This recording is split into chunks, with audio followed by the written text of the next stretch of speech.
우리 하나님 말씀 함께 나누도록 하겠습니다. 오늘 이제 하이델베르크 요리문답 27주일 말씀을 함께 나누게 됩니다. 지난 주일에 저희가 이제 성례 중에서 먼저 세례에 관한 내용을 살피기 시작했습니다. 지난 26주일 내용은요, 세례에 관한 바른 이해에 대한 가르침이었습니다. 세례가 뭐냐, 우리 세례를 어떻게 이해해야 하느냐에 대한 가르침이었다면요, 오늘 함께 나누게 되는 내용은 세례에 대한 잘못된 이해를 이렇게 교정하고 있는 것을 보게 됩니다. 세례에 대해서 그 당시 이 하이델베르크 요리문답이 써졌을 당시에 잘못 이해됐던 부분인데요, 또 살펴보고 생각해보면 지금도 그런 잘못된 이해가 있다라는 생각을 합니다. 그래서 혹시나 우리 가운데에 잘못된 그런 모습들이 있다면 교정하는 시간들이 좀 되었으면 좋겠다 생각합니다. 오늘 다루게 될 문답의 수가 3가지인데요, 이 3가지인 이유는 잘못 이해된 것이 3가지이기 때문입니다. 그래서 오해했던 것이 무엇인지를 좀 생각해보면서 세례를 통해서 우리에게 주어진 놀라운 복락이 무엇인지에 대해서 붙드는 이 시간이 될 수 있기를 간절히 소망합니다. 72문답을 함께 읽어보도록 하겠습니다. 72문답 질문과 답을 같이 읽겠는데요, 함께 읽겠습니다. 시작. 세례의 물로 씻음이 곧 죄 씻음 그 자체입니까? 아닙니다. 오직 예수 그리스도의 피와 성령만이 우리를 모든 죄에서 깨끗하게 합니다. 아멘. 이 질문은 세례에 관한 로마 가톨릭의 잘못된 그 생각을 교정하기 위한 질문입니다. 로마 교회는 세례가 죄 씻음을 주는 것으로 생각을 했습니다. 그래서 세례가 또한 죄 씻을 뿐만 아니라 죄를 씻음으로 인하여서 믿음도 세례를 받는 사람에게 부여한다라고 생각했습니다. 특별히 그들은 세례를 베푸는 물을 성수, 거룩한 물이라고 불렀습니다. 이 거룩하게 하는 물 자체가 사람의 죄를 씻을 수 있는 능력이 있다고 믿었고, 그래서 그 성수를 가지고 세례를 베풀었습니다. 이 물이 중요하니까요, 집례하는 사람이 중요하지 않았습니다. 그래서 누가 세례를 베푸는 일까지 썼냐면 신부 사제가 아닌 일반인이 세례를 베풀기도 했고요. 유아 세례 같은 경우는 누가 베풀었냐면 산파가 아이를 받고 나면 바로 거기에서 물을 가지고 세례를 했습니다. 그게 지나치다가 어떻게 되냐면 성수가 없지 않습니까? 성수가 없으면 어떻게 하냐면 자기의 침을 뱉어서, 신자의 침이기에 거룩하다 해서 침을 뱉어서 세례를 베푸는 일까지 했습니다. 들으니까 얼척이 없지요. 그런데 그런 일을 했습니다. 근데 더 나아가서 로마 교회에 문제가 있었습니다. 그것이 무엇이냐면 세례를 받는 사람이, 우리가 세례를 베풀 때 무엇을 합니까? 당회가 문답을 하지 않습니까? 이 사람에게 정말 그리스도 예수를 구주로 믿는 믿음이 있는지에 대해서 질문을 합니다. 그 답이 명확하지 않으면요, 세례를 반려시키기도 합니다. 그런데 이 로마 교회는 세례가 중요하고 세례가 믿음을 부여하는 것이기 때문에 세례를 받는 사람이 참된 신자인지 아닌지 중요하지 않았습니다. 유아 세례를 받는 자녀의 부모가 교회에 연합된 지체인지 그렇지 않은지도 중요하지 않다라고까지 말을 하게 되었습니다. 그러면서 72문의 질문에 있는 내용처럼 그들은 세례의 물로 씻음 자체가 죄를 씻는 행위이다라고 말을 했습니다. 하지만 우리가 믿는 바는 무엇입니까? 세례의 물로 씻음은 죄 씻음이 아닙니다. 괄호 안에 부등호 표시를 하시면 됩니다. 이 꼴 해놓고 쭉 그으시면 됩니다. 같지 않습니다. 우리가 믿는 바는 세례의 물로 씻는 것과 죄 씻음은 전혀 다른 것이라는 것을 믿고 있다라는 겁니다. 우리의 모든 죄를 깨끗하게 하는 물은 로마 교회에서 말하는 것처럼 성수가 아니라 예수 그리스도의 그 보배로운 피입니다. 그리고 성령만이 우리를 모든 죄에서 깨끗하게 합니다. 고린도전서 6장 11절 말씀은 이렇게 말씀을 하는데요, 함께 고린도전서 6장 11절 말씀 읽겠습니다. 시작. 너희 중에 이와 같은 자들이 있더니 주 예수 그리스도의 이름과 우리 하나님의 성령 안에서 씻음과 거룩함과 의롭다 하심을 받았느니라. 아멘. 예수 그리스도께서 행하신 일, 그것이 무엇입니까? 예수의 이름으로 우리가 이렇게 의롭다함을, 씻음을 받았다라고 하는데, 그 이름은 예수님이 행하신 일을 말합니다. 그러면 그 행하신 일이 무엇입니까? 가장 중요한 행하신 일은요, 바로 십자가의 대속입니다. 이 땅에 오셔서 하나님이 어떠한 분인지를 보여주셨을 뿐만 아니라 우리의 구원을 이루시기 위해서 십자가에서 돌아가셨습니다. 그 일과, 그리고 우리 하나님의 성령 안에서 씻음, 거룩함, 의롭다 하심을 받았다고 성경은 분명히 선언하고 있습니다. 죄 사함의 씻음, 그 씻음의 주체는 다른 그 거룩한 물이 아니라 구주의 이름과 우리 주 하나님의 성령이라고 말씀하는 것이죠. 또한 요한 1서 1장 7절은 이렇게 말씀합니다. 그가 빛 가운데 계신 것 같이 우리도 빛 가운데 행하면 우리가 서로 사귐이 있고 그 아들 예수의 피가 우리 모든 죄에서 깨끗하게 하실 것이요. 아멘. 사도 요한은 분명하게 선언을 하고 있습니다. 그분이 빛 가운데 계시는데 우리도 빛 가운데에서 빛의 자녀로서 행하면 성도 간의 아름다운 사귐의 관계가 있다라고 말하면서 우리가 그 사랑하는 그 사귐의 관계 안에 있는 것을 볼 때에 그 아들 예수의 피가 우리를 모든 죄에서 깨끗하게 하신 것이 나타나고 증명된다라고 말씀하고 있습니다. 그 아들 예수의 피가 깨끗하게 하는 주체라는 거죠. 마태복음 26장 28절에서 우리 구주께서 성찬을 제정하시면서 이런 말씀을 하셨는데요, 함께 말씀을 읽도록 하겠습니다. 시작. 이것은 죄 사함을 얻게 하려고 나의 피 곧 언약의 피니라. 아멘. 성찬을 제정하시며 잔을 드시면서 그 잔, 그 피를 무엇이라고 표현하고 있습니까?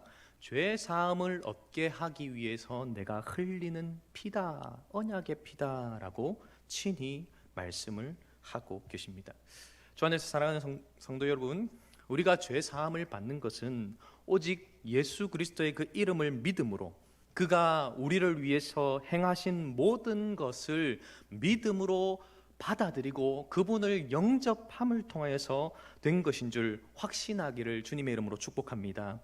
그 믿음으로 우리 안에 내주하시는 그 성령님을 통해서 그 이루어진 그 일들, 그것을 붙들 때에 우리에겐 죄 사함이 이미 있는 것입니다. 성수로 부어지고 성수가 우리의 머리에 뿌려질 때에 죄 사함이 있는 것이 아니라는 것이죠. 특별히 성경에 따르면 세례는 명확하게 하는 표, 사인이라고 말을 합니다. 우리가 구원을 받은 백성이라는 분명한 표이고, 또한 우리를 하나님께서 참된 구원으로 이끌어 가시는 존재라는 징후라고 성경은 말씀합니다. 그것을 베드로전서 3장 21절 3절에서 이렇게 말씀하는데요, 함께 읽어보겠습니다. 시작. 물은 예수 그리스도께서 부활하심으로 말미암아 이제 너희를 구원하는 표니 곧 세례라. 아멘. 곧 세례, 그 세례가 뭐라고 합니까? 우리를 구원하는 표이다라고 말합니다. 사인이고 또한 징후라고 말씀하고 있는 것이죠. 이렇듯 우리가 표를 받았습니다. 근데 이 표를 받았는데 72문에서는 물로 씻는 행위 자체가 죄사함의 효력이 있다고 생각한 것에 오해했다면 73문은 반대에 대한 오해를 했습니다. 표로 받긴 받았는데 그 표가 별 필요 없다라는 겁니다. 세례를 받는 게 구원이랑 그러면 별 상관없네? 그러니까 세례 안 받아도 되겠네? 라는 생각들을 사람들이 하게 되었다라는 것이죠. 그런데 오늘 말씀, 우리가 또한 고백하는 이 요리문답에서는 뭐라고 말합니까? 세례는 중생의 씻음이고 죄를 씻음이다 라고 말을 하고 있습니다. 73문의 질문을 제가 읽고요, 답을 함께 읽도록 하겠습니다. 그러면 왜 성령께서는 세례를 중생의 씻음과 죄를 씻음이라고 하셨습니까? 하나님께서 그렇게 말씀하신 데에는 중요한 이유가 있습니다. 하나님께서는 몸에 더러운 것이 물로 씻겨지듯이 우리의 죄가 그리스도의 피와 성령으로 없어짐을 우리에게 가르치려 하셨습니다. 더 나아가서 우리의 죄가 영적으로 씻어진 것을 우리의 몸이 물로 씻겨지는 것처럼 매우 실제적임을 이러한 신적 약속과 표로서 우리에게 확신시키려 하셨습니다. 아멘. 베드로전서 3장 21절에서 말한 것처럼 세례가 우리를 구원하는 표라고 말을 했습니다. 신적인 약속과 표가 우리에게 주어졌다라는 것인데요. 세례를 중생의 씻음과 또한 죄 씻음이라고 말한 이유를 좀 장황하게 설명을 하고 있습니다. 이렇게 장황하게 설명하는 이유가 무엇이냐면 세례라고 하는 것이 단순히 어떤 기념 행위이고 또한 그냥 행하는 연례 의식 같은 것이 아니라는 것을 말씀하고 있는 겁니다. 세례가 죄 씻음과 긴밀하게 연결되어 있고 이 세례와 죄 씻음은 뗄래야 뗄 수 없다라고 말을 합니다. 그래서 어떻게 보면 어떤 면에서는 세례가 동반되지 않으면 구원이 없다라고 말할 정도로 세례를 구원으로부터 분리시키지 않습니다. 딱 연결해서 성경은 계속해서 언급하고 있는 것을 보게 됩니다. 물론 오해하시면 안 됩니다. 예수님을 믿고 세례를 받지 못하고 소천하신 분은 구원을 받았을까요? 받지 못했을까요? 왜 이렇게 확신이 없으십니까? 갑자기 이상하게 좀 뭔가 헷갈리게 만들어 놓고 질문하니까 헷갈리시지요. 예수님을 구주로 영접하면 세례를 받지 못하고 소천하더라도 그 사람은 하나님 나라의 안으로 들어갑니다. 우리 구원의 근거가 세례에 있지 않기 때문에 그렇습니다. 하지만 내가 구원받았다라고 말을 해놓고 세례받지 않고 신앙생활을 하는 사람은 문제가 있다는 겁니다. 무슨 말씀인지 알겠습니까? 그것을 지금 이야기하고 있는 거예요. 그 당시에 세례가 별 의미가 없다면 난 세례 안 받을랍니다. 예수 믿는데요 뭐 라고 하는 사람들, 현대사회로 말하면 교회의 몸에서 벗어난 가나안 성도 같은 사람들을 말하는 겁니다. 그것을 이야기하고 있는데요. 자, 성경이 죄 씻음, 죄 사함과 세례를 어떻게 연결시키고 있는지를 좀 살펴보도록 하겠습니다. 베드로는 사도행전 2장 38절에서 자신의 설교를 듣고 마음에 찔려서 우리가 어찌하면 좋겠나라고 말하는 사람들에게 이렇게 선포를 하고 있습니다. 사도행전 2장 38절 말씀 함께 읽겠습니다. 시작. 베드로가 이르되 너희가 회개하여 각각 예수 그리스도의 이름으로 세례를 받고 죄 사함을 받으라. 그리하면 성령의 선물을 받으리니. 아멘. 어떻게 하랍니까? 찔렸더니 회개하여서 각각 예수 그리스도의 이름으로 세례를 받고 뭐로 연결됩니까? 죄 사함을 받으라라고 말합니다. 세례와 죄 사함을 연결시키고 있습니다. 물론 죄 사함은 예수 그리스도의 이름, 그 행하심을 믿음을 통해서 주어지지만 그렇게 주어진 그 구원을 받은 사람은 세례를 받아야 하고 그 세례를 받음이 그 사람이 죄 사함 받은 사람이라고 하는 그 증거, 사인이 된다라고 말씀하고 있는 것이죠. 또한 바울은 자신의 회심 사건을 회상하면서 변론을 하며 아나니아가 그때에 자신에게 했던 말을 이렇게 전합니다. 사도행전 22장 16절 말씀인데요. 함께 읽겠습니다. 시작. 이제는 왜 주저하느냐? 일어나 주의 이름을 불러 세례를 받고 너의 죄를 씻으라 하더라. 아멘. 조금 더 원어에 가깝게 번역을 하고 풀어본다면요, 네가 이미 주님의 이름을 불렀기에 세례를 받고 너의 죄를 씻으라 라고 말합니다. 이미 예수의 이름을 불렀다는 겁니다. 즉 예수의 이름을 불렀다는 것이 무엇입니까? 그분을 붙들고 그분을 의지하여 죄사함 받았다는 겁니다. 죄사함 받았으니 네가 세례를 받고 그 죄사함 받은 표를 네가 지녀라 라고 말씀하며 세례와 죄 씻음을 연결하고 있습니다.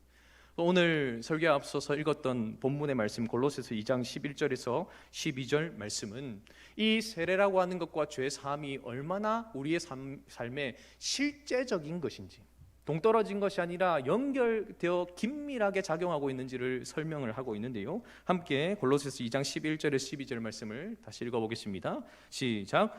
또 그 안에서 너희가 손으로 하지 아니한 할례를 받았으니 그리스도의 할례니라.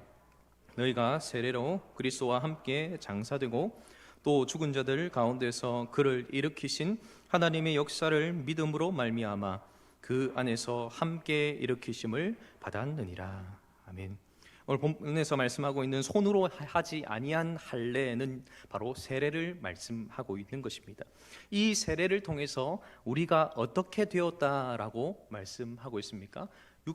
육의 몸을 벗었다라고 말합니다. 즉 죄악된 과거의 모습은 지나가고 새 것이 된 겁니다. 고린도후서 5장 17절에서 말하는 것처럼 이전 것은 지나갔습니다. 구주 안에서 우리는 새 사람이 되었습니다. 그것을 말씀하고 있으면서 어떤 일이 일어났다고, 세례를 받을 때 어떤 일이 일어났다고 말합니까? 12절 말씀을 보시면요, 너희가 세례로 그리스도와 함께 장사됐다라고 말합니다. 죽었다라는 겁니다. 죽어서 묻혔다라고 얘기합니다. 그리고 그를 죽은 자 가운데서 일으키신 그 하나님의 역사를 우리가 믿음으로 말미암아 우리가 어떻게 됐다고 말합니까?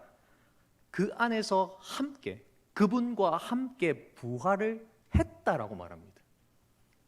부활이라는 것이 나중에 주님 재림하실 때 경험하게 될 사건이긴 하지만 이미 우리의 삶이 다시 일으켜짐을 받았다라고 말합니다. 앞으로 있을 일이라고 성경이 말하지 않습니다. 이미 그렇게 됐다는 겁니다. 세례를 받을 때 세례 시에 그 일이 우리에게 이루어졌다라고 말씀합니다. 어쩌면 참 어려운 내용입니다. 어떻게 나는 아직까지 여전히 내 안에 육체적인 욕망이 잔뜩 서려 있고 그것 때문에 늘 괴롭고 내가 구원받은 백성이 맞는가 아닌가 의심이 되기도 하는 삶을 살기 때문에 뭔가 내가 진짜 죽었고 다시 살았어? 안 믿어질지 모릅니다. 이 자리에서 말하고 있는 제가 제일 그렇습니다. 설교를 준비하고 설교를 선포해야 되는 제가 더욱더 그런 죄인으로 여겨집니다.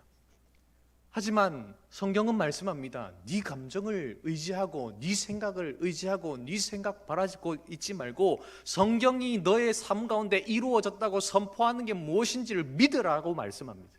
세례를 받을 때에 우리는 그리스도와 함께 이미 죽었습니다. 그리고 죽은 그 옛사람, 그 사람이 다시 산 것이 아니라 완전히 새로운 사람으로 다시 살림 받았다라고 성경은 말씀하고 있다라는 것이죠. 사랑하는 성도 여러분, 우리의 죄가 이미 다 씻음 받았습니다. 다 깨끗해졌습니다. 그리고 그 깨끗해진 자이기에 주님은 우리를 향하여서 너는 특별하다 말씀하십니다. 특별히 오늘 세례를 중생의 씻음과 죄 씻음이라고 말씀하신 가장 중요한 이유를 이렇게 말씀합니다. 두 가지로 이야기하시는데 첫 번째는요, 하나님께서 몸에 더러운 것이 물로 씻겨지듯이 우리의 죄가 그리스도의 피와 성령으로 없어짐을 가르치기 위해서 세례를 보여주셨다라는 겁니다. 그림 언어를 쓴 겁니다. 보여주는 겁니다. 물로 우리가 몸이 더러워진 부분들을 씻어내면 어떻게 됩니까? 그 더러워진 부분이 깨끗하게 사라지지 않습니까? 그런 것처럼 물이 원래는 세례가 물에 잠기는 거였거든요. 지금은 우리가 뿌리지만 물에 잠기는 거였습니다. 그리고 잠겼다가 일어나면 깨끗하게 씻어지는 모습처럼 그렇게 우리의 모든 죄가 그리스도의 피와 성령으로 없어졌다라는 것을 말씀하고 있습니다. 그리스도의 피 그리고 성령 왜 연결시키고 있습니까? 우리가 사도신경을 살필 때 성령 하나님께서 행하시는 중요한 사역 중에 죄를 사하여 주시는 것에 대해서 함께 나눴지 않습니까? 성자를 통한 구속의 사역이 성령 하나님을 통하여 우리에게 적용되기 때문에 그렇습니다. 그것을 세례가 가르쳐 준다는 겁니다. 그런데 더 나아가서 두 번째로 가르치고 있는 것이 무엇이라고 합니까? 우리의 죄가 영적으로 씻겨지는 것이 우리의 몸이 물로 씻겨지는 것처럼 매우 실제적임을 우리에게 확신시켜 주는 겁니다. 그 세례라고 하는 그 신적인 약속과 표를 통해서 그렇게 하신다라는 겁니다. 그냥 상징이 아니라는 겁니다. 그런 거랑 비슷한 거야 라고 말씀하는 것이 아니라 우리의 죄가 깨끗하게 영적으로 씻겨졌다라는 것을 그것이 실제적으로 우리에게 일어났다는 것을 확신하도록 하기 위해서 세례를 보여주셨다라는 겁니다. 세례와 죄 씻음이 긴밀하게 연결되어 있는 것을 보여주고 그것이 매우 실제적인 것을 확신시켜 줌을 통해서 이미 내가 그리스도를 믿음을 통하여서 죄 씻음 받아 그와 연합하게 되었고 또한 성령께서 나를 빚어가고 계신다라고 하는 그 진리를 실제적으로 누리도록 하는 것이 바로 세례라는 것입니다. 주 안에서 사랑하는 성도 여러분, 이 자리에 아마 대부분이 유아 세례를 받고 입교하셨거나 아니면 세례를 받으신 분이실 겁니다. 여러분, 이 세례를 통해서 하나님께서 우리에게 가르치시고자 한 것을 분명히 기억하면서 사시기를 간절히 소망합니다. 세례교인이라는 것 단순히 투표권이 있는 것을 의미하는 것이 아닙니다.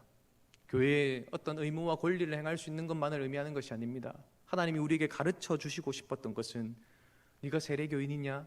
네가 세례를 받았느냐? 너의 죄가 영적으로 씻겨졌다. 그것을 보여주시길 원한다라는 겁니다. 그리고 앞으로 세례식이 있을 때에 이 의미를 떠올리셔야 됩니다. 내가 세례 받는 것은 아니지만 세례를 받는 그 장면을 보면서 내 죄가 저렇게 영적으로 씻겨졌구나. 저렇게 씻김 받은 내 안에서 성령님께서 나를 구별된 자답게 빚어가고 계시는구나 라고 하는 것을 믿어야 되는 겁니다. 그것을 보셔야 됩니다.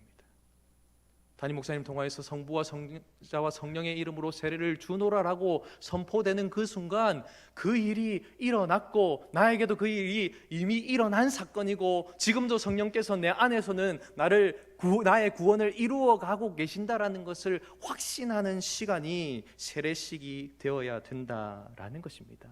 사랑하는 여러분, 세례식마다 어떻습니까? 다음 주 세례식 있습니다 하면 아이고 다음 주 또 예배가 길겠네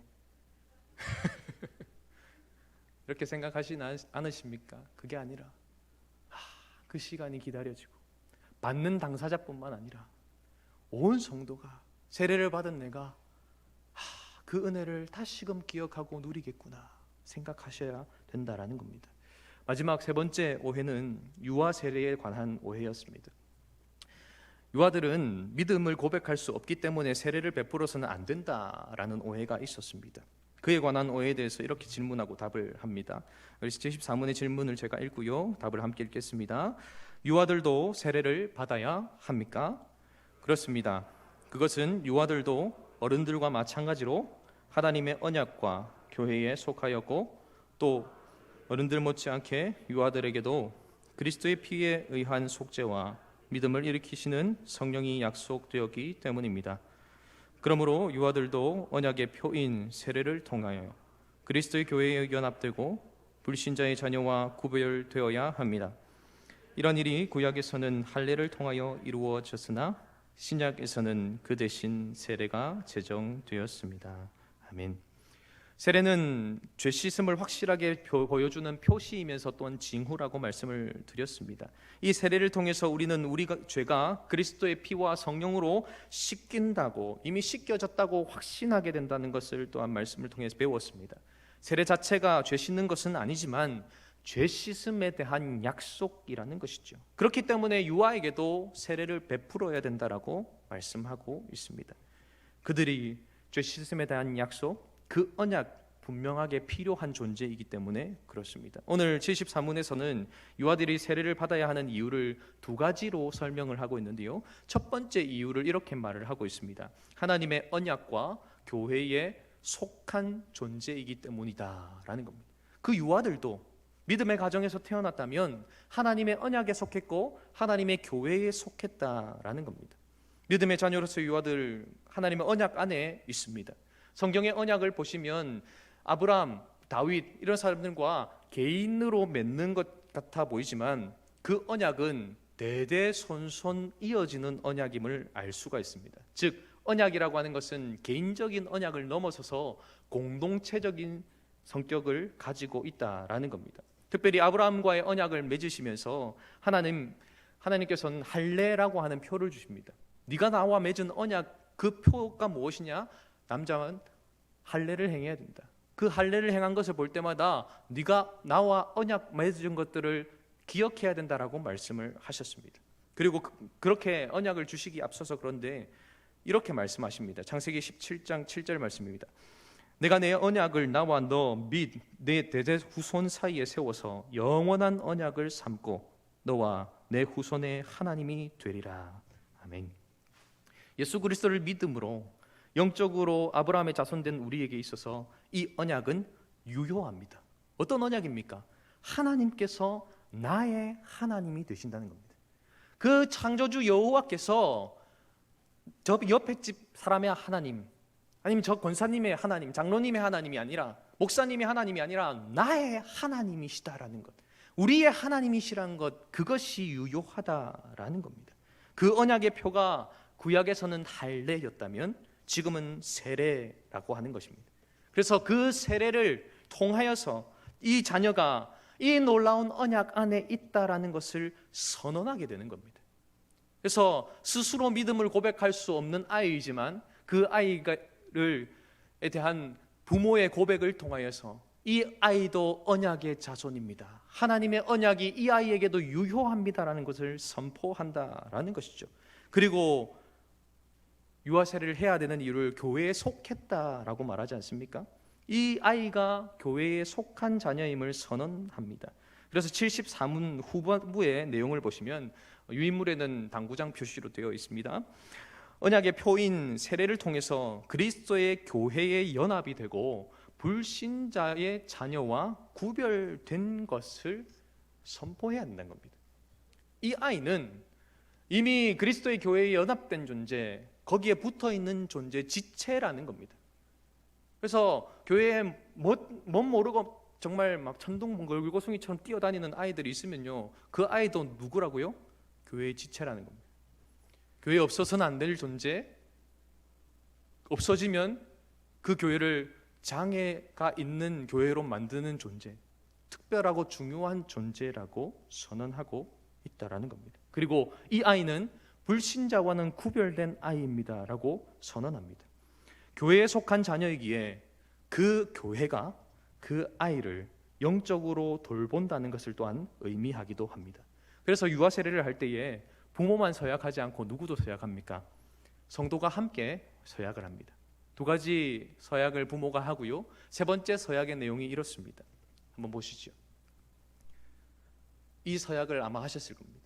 여러분은 누구 아이 이름 들어가고 어린이를 하나님의 말씀과 경건한 행위의 본으로서 양육하며 그들이 그리스도를 알고 그분을 따르며 교회의 신실한 지체로서 자라갈 수 있도록 사랑과 기도로서 인도할 것을 서약합니까? 다들 일어나서 어떻게 합니까? 서약합니까? 하면 예 하든 아멘 하셨지 않습니까? 진짜 기도하고 계십니까?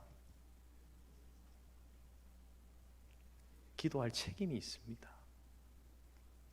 유아 세례 받은 그 아이가 교회의 자녀라는 겁니다. 저 가정의 자녀가 아니라 하나님이 특별히 저 가정에 맡기시긴 했지만 우리 교회에 맡긴 내 자녀입니다. 그렇기에 이 서약이요, 너무나도 무겁고 중요한 서약입니다. 교회가 유아 세례를 받은 아이를 교회의 신실한 지체로서 자라갈 수 있도록 양육해야 합니다. 가정에서 부모가 그 책임을 우선하겠지만 교회 공동체가 속한 모든 성도가 그렇게 하겠다는 서약을 하는 것입니다. 그렇기에 그 아이들이 서약한 대로, 우리가 서약한 대로 신실하게 자랄 수 있도록 계속해서 돌보고 기도해야 합니다. 그 가정의 아이가 잘 출석하고 있는지, 신앙이 잘 자라가고 있는지를 살펴야 합니다. 그렇게 우리가 신실하게 행한 후에 그 아이가 본인의 신앙 고백으로 입교하는 모습을 보면 어떨까요? 감동이 다르지 않겠습니까? 정말 축하하고 축복하지 않겠습니까? 그런 모습이 있어야 됩니다. 두 번째로 유아세를 해야 하는 이유를 이렇게 설명하고 있습니다. 유아에게도 그리스도의 피에 의한 속죄와 믿음을 일으키시는 성령이 약속되었기 때문이라고 말씀합니다. 베드로가 십자가의 복음을 설교했을 때에 사람들이 마음에 찔림을 얻습니다. 우리가 어찌할꼬라고 하자 회개하고 세례를 받아 죄 사함을 받으라라고 말합니다. 그리하면 성령의 선물을 받게 될 것이다라고 말하면서 이어서 사도행전 2장 39절은 이렇게 말씀을 하고 있습니다. 사도행전 2장 39절 말씀 함께 읽습니다. 시작. 이 약속은 너희와 너희 자녀와 모든 먼데 사람 곧 주 우리 하나님이 얼마든지 부르시는 자들에게 하신 것이라. 아멘. 그리스도의 피에 의하여서 속죄함을 얻고 믿음을 일으키는 그 성령님의 약속은요, 장년들에게, 어른들에게만 주어진 것이 아니라는 겁니다. 우리의 자녀에게도 하나님이 얼마든지 부르실 수 있는 모든 사람들에게 이 약속이 유효하다라고 말씀하고 있습니다. 그리고 이 약속을 정말 받았다라는 것을 가시적으로 보여주는 표가 바로 세례이기 때문에 유아 세례를 해야 한다는 겁니다. 유아 세례를 받은 아이는 죄 사함을 얻고 주님 주신 그 은혜 안에서 성령을 받은 아이구나, 저 아이에게도 그 성령이 임하겠구나 라고 하는 표시라는 것입니다. 사랑하는 성도 여러분, 유아 세례를 받은 자녀들이 이 약속을 받았다는 사실을 항상 기억하시기를 바랍니다. 그리고 이 자녀들에게, 또 손녀들에게, 손자 손녀들에게 말해 주셔야 합니다. 너에게는 그리스도의 죄 사함이 약속되었어. 너에게는 성령님이 약속되었어 라고 가르쳐주셔야 된다라는 겁니다. 말씀을 맺고자 합니다. 주 안에서 사랑하는 성도 여러분, 세례의 물이 죄 씻음 자체는 아니지만 세례는 그리스도를 믿는 자라면 반드시 받아야 한다라는 것을 오늘 말씀을 통해서 배웠습니다. 그 세례는 실질적으로 우리의 죄가 씻겼고 성령님께서 우리 안에서 우리를 날마다 아버지 하나님을 닮아가도록, 우리 구주를 닮아가도록 빚어가고 계심을 나타내는 실제적인 표라는 것을 배웠습니다. 사랑하는 여러분, 항상 이것을 기억하기를 간절히 소망합니다. 내가 세례를 받았다라는 것은 내 죄가 이미 씻음 받았다. 그리고 나는 그리스도를 닮아가도록 내 안에 계신 성령님이 빚어가고 계신 존재다라는 것입니다. 그래서 세례식에 참여할 때마다 오늘 예배가 길겠네 생각하지 마시고 세례가 주는 그 풍성한 은혜를 누릴 수 있기를 간절히 소망합니다. 또한 유아 세례 시에는 정말 서약을 할 때 정말 저 앞에 오늘 세례받는 저 아이가 언약과 교회에 속한 자이기에 그 언약대로 신실한 자로 살아갈 수 있도록 온 교회가 양육하겠다. 내가 저 아이를 위하여서 날마다는 기도하지 못하더라도 생각하며 의미를 부여하고 기도하겠다라고 엄숙하게 서약하셔야 합니다. 그리고 그들을 위한 진실한 기도로 나아가야 된다라는 것입니다. 사랑하는 여러분, 오늘 이 세례에 대한 오해에 대한 질문과 답을 배웠습니다. 세례에 대한 이 의미 분명하게 붙드시고 내 안에서 이미 시작된 그 일을 붙들고 나아가기를 주님의 이름으로 축복합니다. 아멘.